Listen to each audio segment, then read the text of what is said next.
Hello, hello la communauté, j'espère que vous allez bien.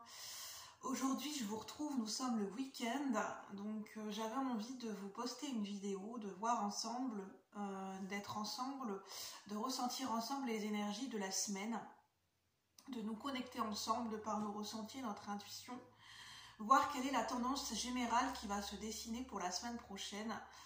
Donc ça sera la semaine du lundi 9 octobre jusqu'au... Attendez, une petite seconde. Oui, c'était ça. Jusqu'au dimanche 15 octobre 2023.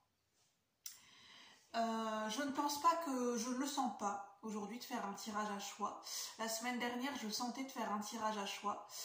Quand je sentirai dans les énergies que c'est plutôt favorable et plutôt judicieux de proposer des tirages à choix multiples pour les énergies de la semaine, je le ferai.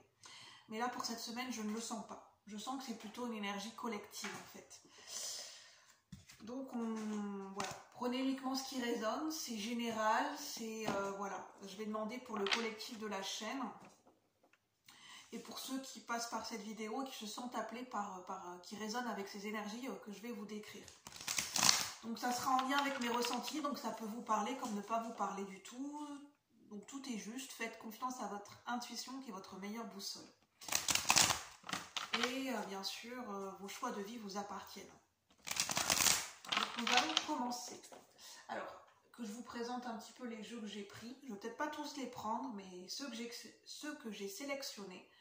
On a l'oracle du messager, on a l'Oshozen Tarot, qui est un tarot, et on a le tarot du corbeau. Donc on va commencer, on va demander un petit, avec l'oracle du messager, on va demander une carte générale pour nous tous. Quelle est l'énergie principale, quel est le message principal pour la semaine à venir, au niveau collectif et général, pour ceux qui résonnent avec ces énergies.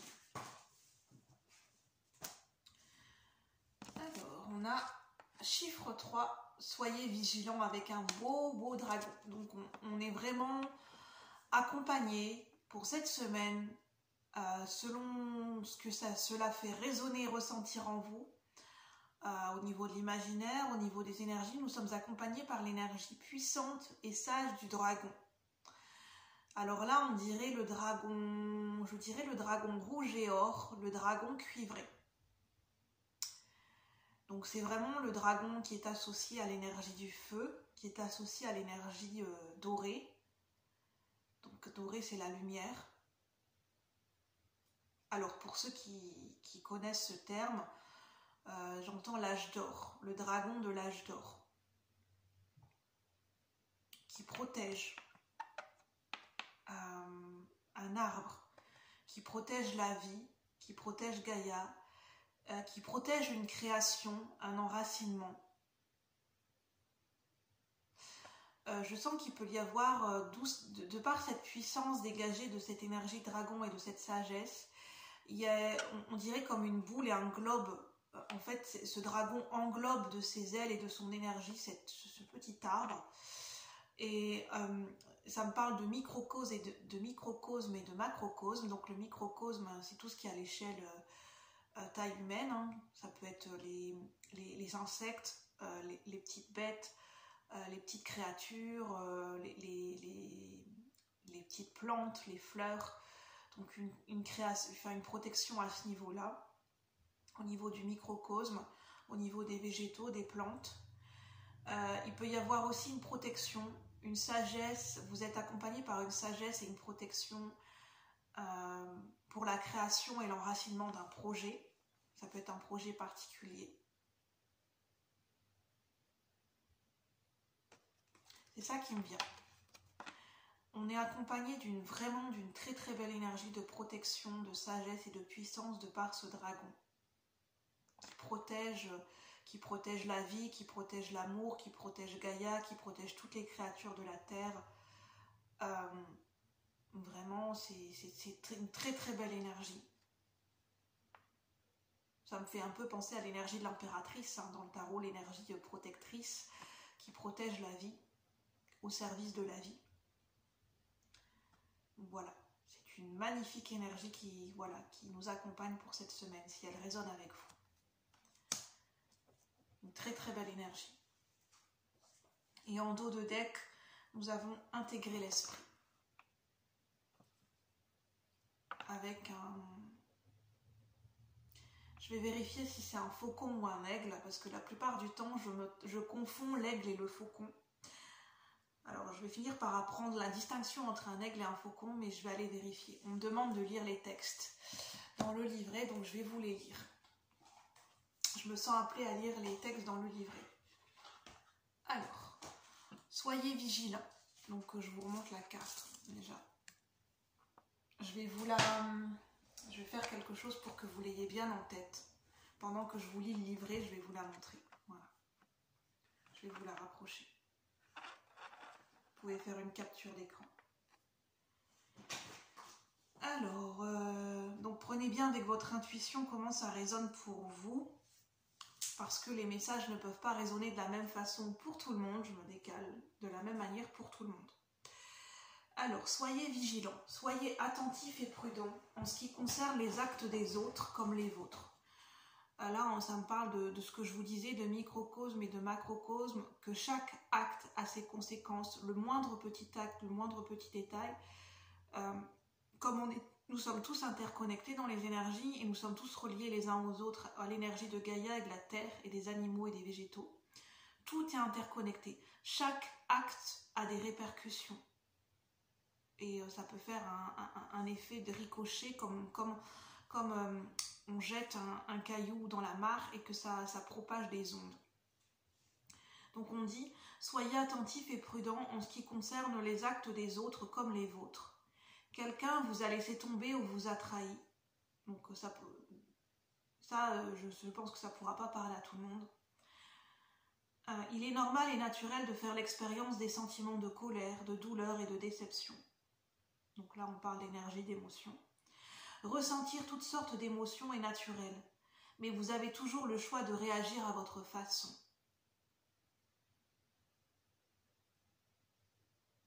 Ça peut parler du fait qu'on protège une émotion, protéger un ressenti.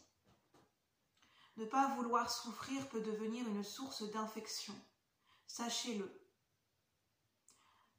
Tirez profit de vos expériences, puis laissez partir la colère, la douleur et la déception. Justement, vous pouvez vous relier à l'énergie de ce dragon en le visualisant et en le visualisant, en pensant à l'énergie du dragon, qu'il puisse accorder sagesse et puissance. Mais on me dit, attention, on ne se lie pas, on ne se connecte pas à l'énergie des dragons sans conscience de ce que l'on fait, de ce que l'on est et de ce que l'on émet comme vibration à cet instant. Parce que l'énergie des dragons demande beaucoup de puissance, de sagesse et de respect. Ça demande beaucoup de sagesse et de respect pour demander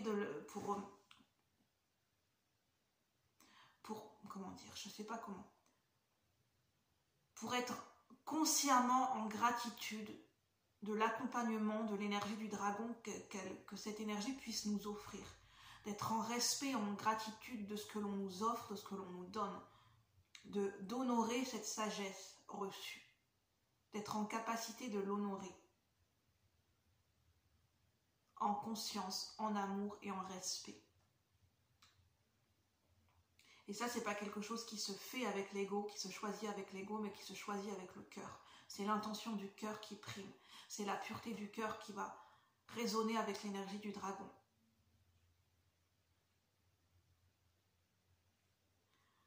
La douleur et la déception. Ne leur laissez pas vous inspirer des actes de représailles nés de la malveillance et de la rancune. Donc on nous dit que par rapport à une situation, pour ceux qui se sentent concernés, si vous vous êtes senti trahi, blessé, que c'est tout à fait naturel de ressentir des différentes palettes d'émotions, de la colère, de la tristesse, de se laisser vivre par des émotions et de les exprimer, c'est naturel, mais qu'à tout moment, en conscience, nous pouvons décider de faire un choix différent. Le choix de réagir de la manière dont nous souhaitons réagir, de nous connecter peut-être à notre sagesse intérieure avec l'énergie du dragon. Voilà ce que je pouvais vous en dire. Alors l'énergie de la carte 8, c'était intégrer l'esprit.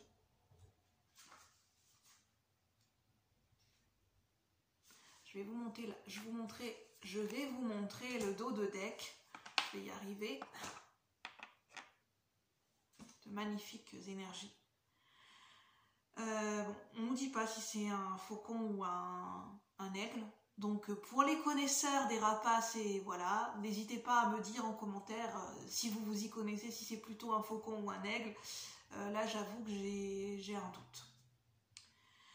Alors on vous dit, on nous dit plutôt, vous êtes un être spirituel dans une vie physique. Intégrez l'esprit dans votre voyage et réaffirmez votre connexion avec le divin, selon vos croyances. Envolez-vous vers les cieux, mais pensez à regarder vers le bas.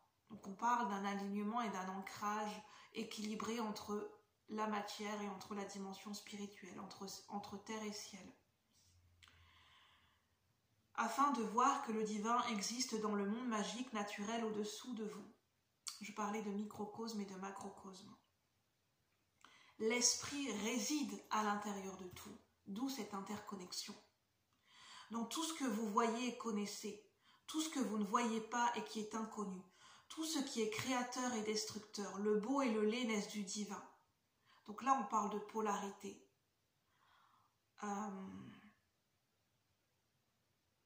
On parle d'interconnexion, que tout est interconnecté, que les polarités ne font qu'une avec le yin et le yang.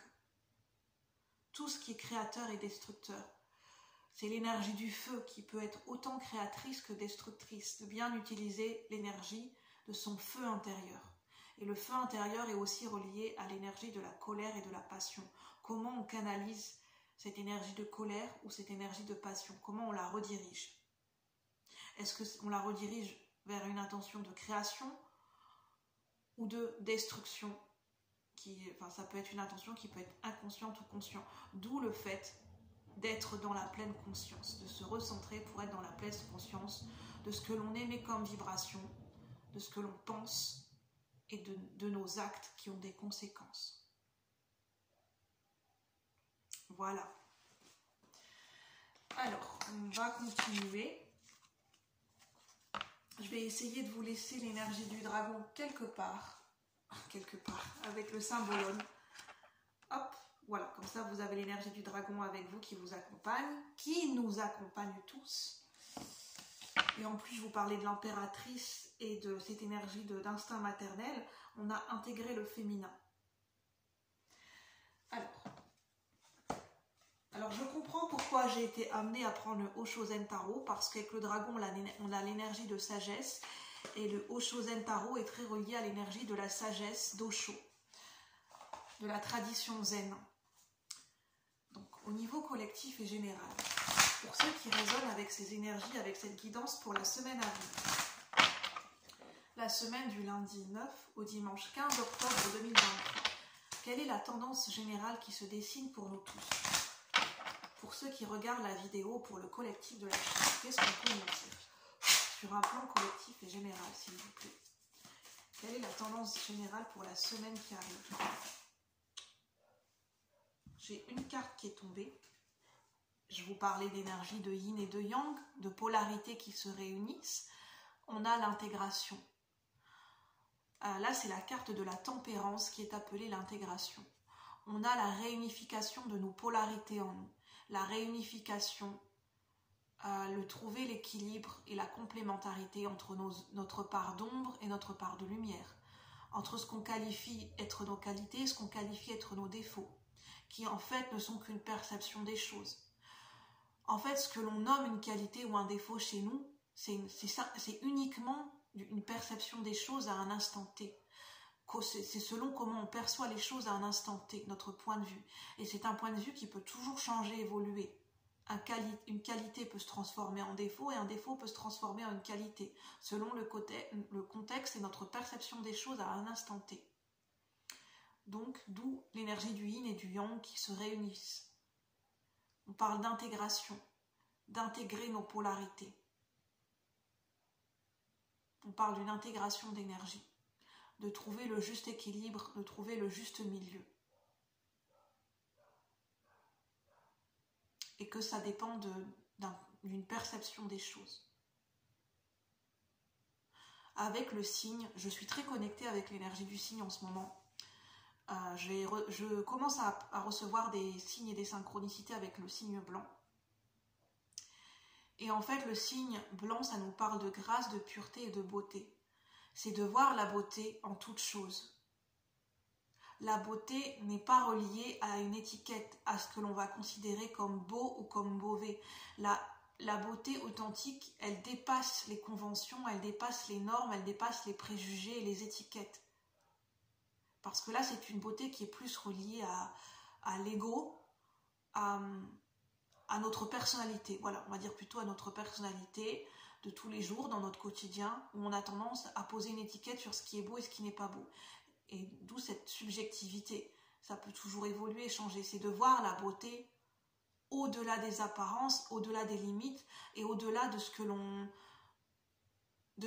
pose comme jugement ou comme appréciation liée à notre être humain. C'est la beauté qui est liée à la sagesse qui va se dégager de la perception qu'on va avoir liée à notre être spirituel. C'est de se relier à notre sagesse, c'est de se relier à la beauté de l'âme du monde, à la beauté de notre âme. Et à ce moment-là, c'est notre âme et notre cœur qui contemplent. Et c'est plus avec nos yeux physiques qu'on contemple, c'est avec les yeux de notre âme et les yeux de notre cœur. Pour comprendre une situation dans son ensemble.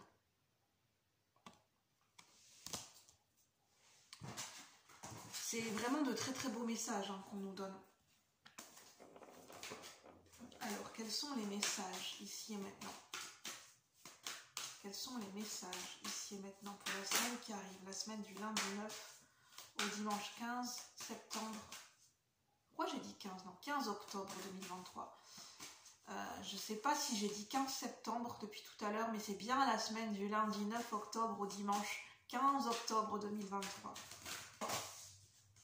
J'ai trop de cartes.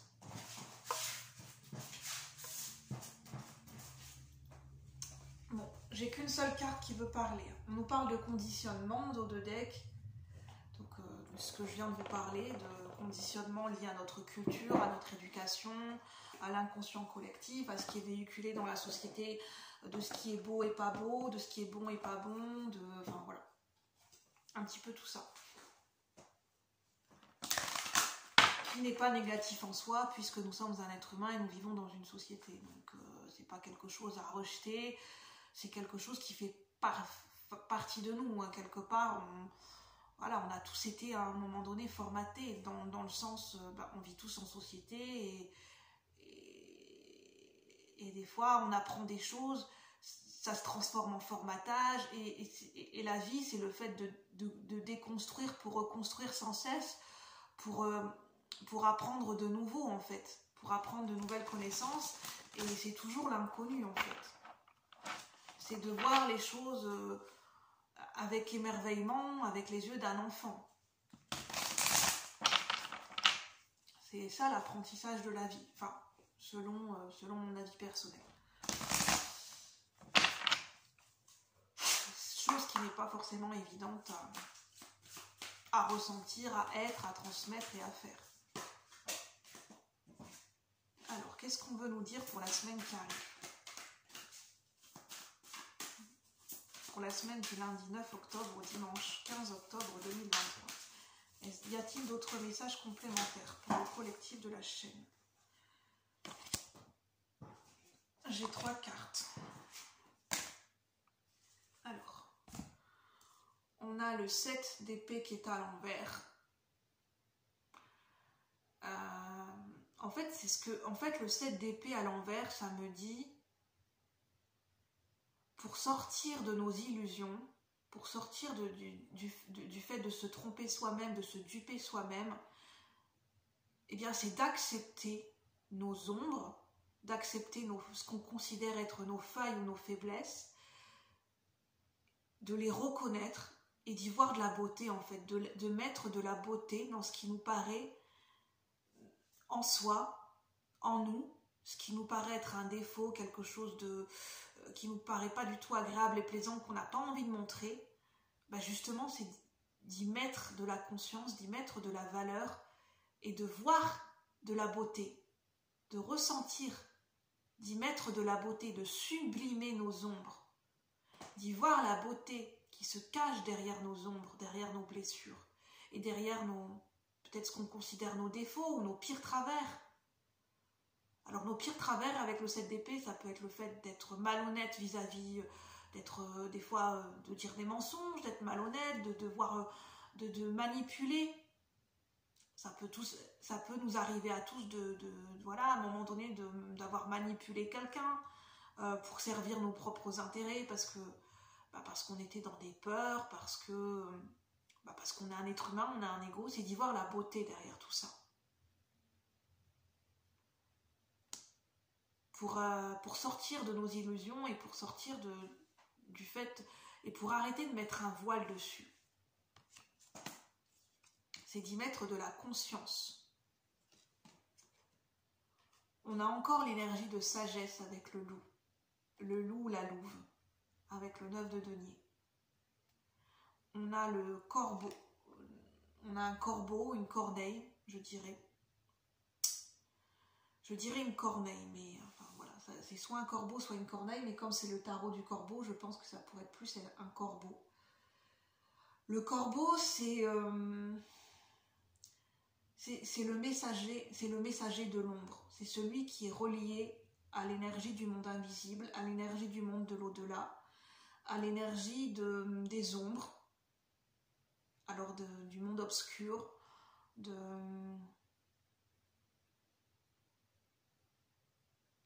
Il faut savoir que le corbeau, c'est le messager de la mort. Ça a un petit peu démystifié ce que c'est que la mort. C'est d'y voir la beauté dans nos ombres, dans ce qui nous paraît le plus sombre, dans les fins de cycle. Oui, c'est d'y voir la beauté. C'est d'être capable de traverser. En fait, c'est celui qui traverse les mondes. C'est d'être capable de cheminer à travers nos ombres. C'est ça que ça nous dit le corbeau. Être capable de cheminer, de traverser à travers nos ombres. Et le loup, ça nous parle d'intégrité. Ça nous parle d'honneur. Ça nous parle de développer et d'être conscience de cette qualité d'honneur, d'intégrité, de dignité. Pour moi, ça me parle en ce sens. La sagesse qui est liée à l'énergie déployée de la dignité, de l'intégrité. C'est recouvrer notre intégrité, notre dignité. Pour que la Terre, pour que les énergies collectives pour que la Terre puisse retrouver sa propre énergie de dignité, d'intégrité et de valeur. Par le fait que nous-mêmes, nous allons nous réapproprier et réintégrer notre propre valeur, ce que signifie notre propre valeur, et recouvrer notre sens de l'intégrité, notre propre dignité morale. C'est très puissant.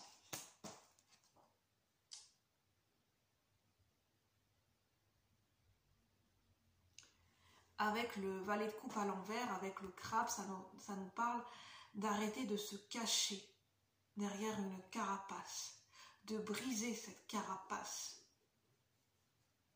de se montrer, d'oser se montrer vulnérable et de se dire que la pudeur, c'est quelque chose qui est beau, c'est quelque chose qui est à protéger et à préserver et à reconnaître la beauté de cette énergie de pudeur. En fait, c'est de recouvrer, en fait le valet de coupe à l'envers, c'est de recouvrer le véritable sens, la véritable sagesse de ce qu'est l'innocence d'un enfant. Le valet de coupe, c'est l'innocence, la pureté d'un enfant. de remettre du sens, de redonner de la valeur à cette énergie d'innocence qu'on a pu bafouer en prenant cela pour de la naïveté, pour de la faiblesse. Être gentil ne signifie pas être faible. Être gentil, ce n'est pas un défaut. C'est aussi une qualité à honorer, à respecter. Parce que la gentillesse naît de la vraie générosité du cœur. Je vous montre. Cette carte est à l'envers.